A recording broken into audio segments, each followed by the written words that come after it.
आइए खबरों में आगे बढ़ते हैं। ग्रेटर नोएडा के दादरी विधानसभा के अकीलपुर गांव में डिप्टी सीएम केशव प्रसाद मौर्य का बड़ा जनसभा संबोधन, जहां उन्होंने मोदी सरकार की 11 साल की उपलब्धियों को गिनाया और विपक्ष को जमकर घेरा।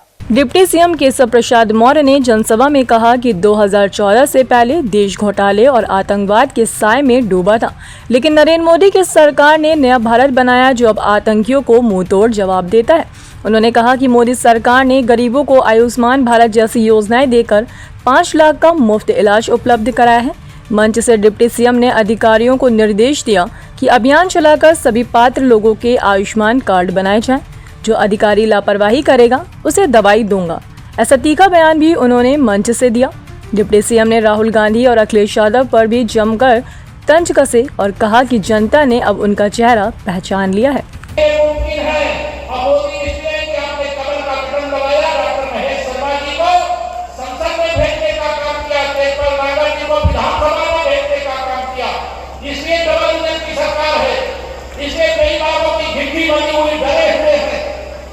इस देश के अंदर मैं आपसे पूछूं, बहुत सारी बातें संकेत में यहाँ पर आई हैं। अगर माननीय नरेंद्र मोदी जी भारत के प्रधानमंत्री नहीं होते, 2014 से पहले भी भारत पर आतंकवादी हमले होते थे, लेकिन आतंकवादी हमलों को झेलने के बाद, आतंकवादी हमलों में अपने नागरिकों को खोने के बाद, सेना का बलिदान होने के बाद केवल कहां अमेरिका के सामने जाकर के भारत के प्रधानमंत्री गिड़गिड़ाने का काम करते थे। लेकिन आपने माननीय नरेंद्र मोदी जी को कमल का बटन दबाया, भारत का प्रधानमंत्री बनाया। आतंकवादी हमला पहला उड़ी में हुआ था और माननीय नरेंद्र मोदी जी के नेतृत्व वाली सरकार में हमारे भारत के वीर सैनिकों ने सर्जिकल स्ट्राइक करके यह बता दिया कि अब ये नया भारत है, मोदी जी के नेतृत्व वाला भारत है। ईंट का जवाब पत्थर से देता है, गोली का जवाब गोले से देता है। और अगर उधर से ड्रोन चलता है ना, तो इधर से ब्रह्मोस मिसाइल चलती है, जवाब देना भारत को आता है। दूसरा हमला पुलवामा में हुआ था, याद करिएगा। यह ऐसा भारत है जो कभी मार खाना जानता था, मारना नहीं जानता था। ताकत हमारे पास थी, लेकिन हम मार नहीं पाते थे। लेकिन पुलवामा अटैक के बाद यह स्ट्राइक हुई, आतंकवादियों के अड्डे को तबाह करने का काम हुआ।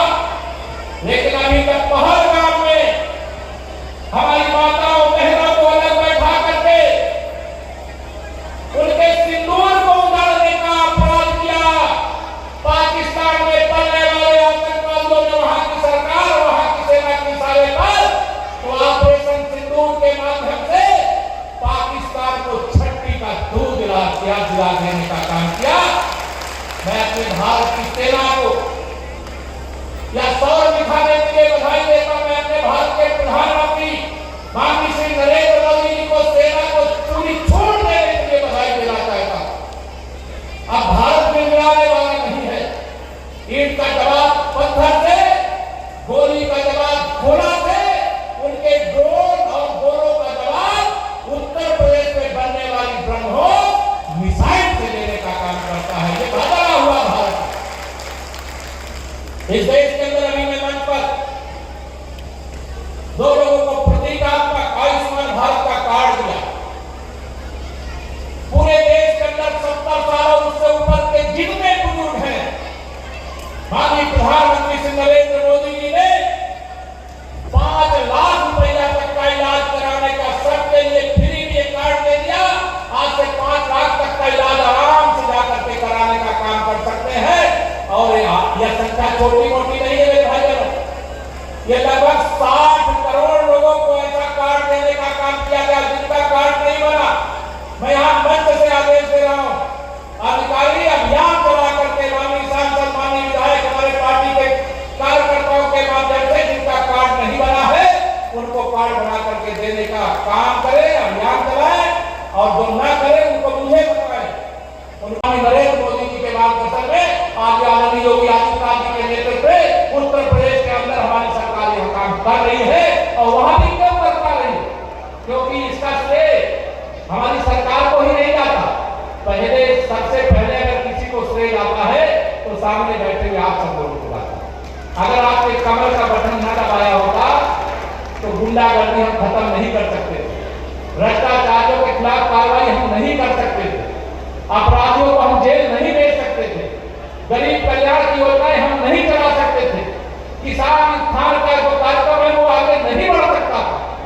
भारत की सीमाएं आज जहां हम खड़े हैं वह सुरक्षित भी रह पाती कि न रह पाती इसकी कोई गारंटी नहीं, लेकिन आज वह सब कुछ जो हुआ है उसका क्रेडिट अगर किसी को जाता है तो आप इस लोकतंत्र के जो मतदाता जो मालिक हो आप सब यहाँ मतदाताओं को जाता, भाई बहनों को जाता है।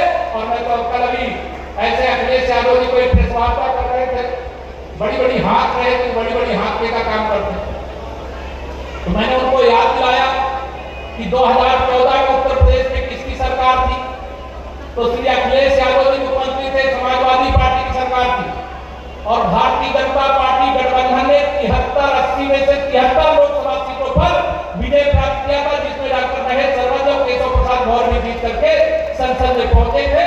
और पहली बार हमने मोदी जी के नेतृत्व में 272 प्लस मांगा था और 283 सीटें देश की जनता ने जिता करके मोदी जी को देश की बात सौंप दिया। 2017 का विधानसभा चुनाव जब हुआ, सपा की सरकार जिसमें अखिलेश यादव जी आप मुख्यमंत्री थे, मेरे भारतीय जनता पार्टी के कार्यकर्ताओं की ताकत में पता नहीं है, वह जब निकल पड़ता है तो जनता का आशीर्वाद हाथ जोड़ करके लेके आता है, पैर छू करके लेके आता है, बड़े बुजुर्गों का, माताओं बहनों का स्नेह लेकर के आता है। और 325 सीटें हम भारतीय जनता पार्टी गठबंधन में जीते थे, अगर याद नहीं है तो 27 में फिर याद दिला देंगे कि आज यहां से ऐलान करके जा रहे हैं। याद लाओगे 27 में फिर से इनको दोनों हाथ मिला बताओ, मेरी माताओं बहनों याद लाओगे ना। और एक काम और बता दूं, मोदी जी ने तो आजादी के बाद बाबा साहब डॉक्टर भीमराव अम्बेडकर जी ने संविधान में कहा था महिलाओं को भी 50% आबादी है, उनको भी सभी क्षेत्रों में हिस्सेदारी मिलना चाहिए। बहुत दिन से महिला आरक्षण आरक्षण आरक्षण की बात ये कांग्रेस वाले करते रहे, कभी नहीं किए, लेकिन माननीय नरेंद्र मोदी जी ने नारी शक्ति वंदन अधिनियम 2023 नए संसद भवन में जो पहला कानून बना है वो महिलाओं को अब लोकसभा और विधानसभा में अगर 100 सांसद चुने जाने हैं तो उसमें 33 महिलाएं चुन करके जाएंगी, देश भी चलाएंगी, प्रदेश भी चलाएंगी। या मोदी जी ने गारंटी दिया था वह सपना साकार हुआ। मोदी जी के नेतृत्व में आप यहां भी ध्यान रखना, मोदी जी ने एक देश एक टैक्स का काम किया। मोदी जी एक देश एक चुनाव, एक साथ चुनाव चाहते हैं। आप लोग तैयार हो? एक साथ चुनाव होना चाहिए कि नहीं होना चाहिए? एक साथ चुनाव कराने इस दिशा में भी हम लोग आगे बढ़ रहे हैं कि ब्लॉक जैसे ग्राम प्रधान का चुनाव तो सीधे जनता करती है, नगर पंचायत नगर पालिका और नगर निगम में चुनाव सीधा जनता करती है, विधायक और सांसद सीधे जनता चुनती है, लेकिन ब्लॉक प्रमुख और जिला पंचायत के अध्यक्ष को सीधा जनता नहीं चुन पाती। हम लोग इस दिशा में भी आगे बढ़ने का काम कर रहे हैं। जहां कहीं पर भी भ्रष्टाचार है उसका खात्मा किए बगैर चैन से नहीं बैठेंगे, यह मोदी की गारंटी है। मैं आप सबके सामने यहाँ पर कहना चाहता हूँ 2014 से पहले भारत एक गंदगी का ढेर बन गया। सफाई करना हमारे आप बने रहिए हमारे साथ और देखते रहिए नेशन नाउ समाचार।